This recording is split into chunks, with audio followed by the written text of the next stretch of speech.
मेरे ख़ानदान में लड़कियों को मोबाइल रखने की इजाज़त नहीं थी, लेकिन जब मेरा यूनिवर्सिटी में एडमिशन हुआ तो घर वालों को मजबूरन मुझे मोबाइल लेकर देना पड़ा, क्योंकि पढ़ाई के बहुत से मामलात उनमें मोबाइल का होना बहुत ज़्यादा ज़रूरी था। यूनिवर्सिटी में मेरी एक दोस्त ने मुझे फ़ेसबुक इस्तेमाल करने का मशवरा दिया, तो मैंने फ़ेसबुक पर अपना अकाउंट बना लिया।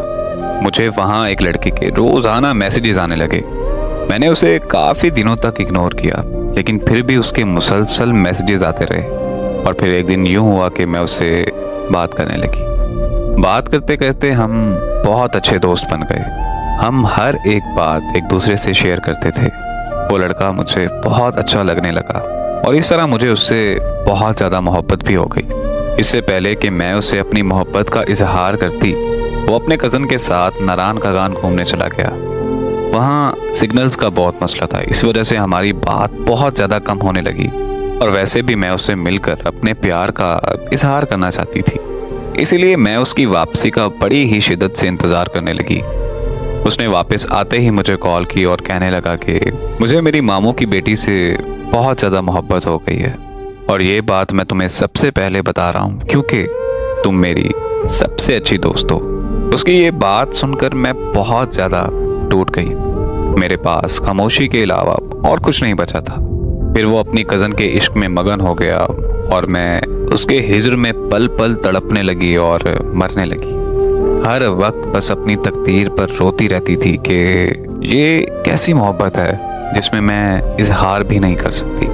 ये बात मुझे बहुत ज़्यादा तकलीफ़ देती है क्योंकि जिससे मैं मोहब्बत करती हूँ वो किसी और से मोहब्बत कर बैठा है।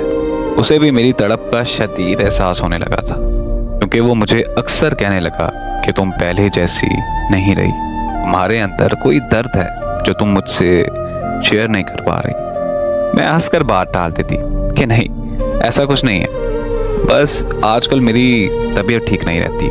फिर एक दिन उसने मुझसे कहा कि वो मुझसे मिलकर कोई ज़रूरी बात करना चाहता है, लेकिन मैंने मिलने से इनकार कर दिया क्योंकि मुझे पता था कि अगर मैं उससे मिलने चली गई तो मैं उससे अपनी मोहब्बत का इजहार कर दूंगी। लेकिन काश मैं उस दिन उससे इनकार ना करती और उससे मिलने चली जाती, क्योंकि ठीक अगले दिन उसका कत्ल हो गया।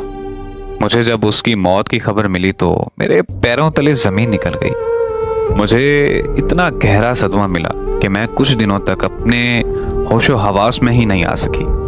उसको इस दुनिया से गए हुए 2 साल हो चुके हैं। आज भी मेरे दिमाग में एक ही बात चल रही है कि वो मुझसे क्या ज़रूरी बात करना चाहता था। क्या उसे भी मुझसे मोहब्बत हो गई थी या फिर वो मेरे चुप रहने पर मुझसे बात करना चाहता था। ये सोच सोच कर मेरा दिमाग फटने लगता है। आज मेरी हालत ऐसी है कि मेरे घर वाले मुझे पागल समझते हैं और मुझे भी लगता है कि मैं सच में पागल हो चुकी हूँ।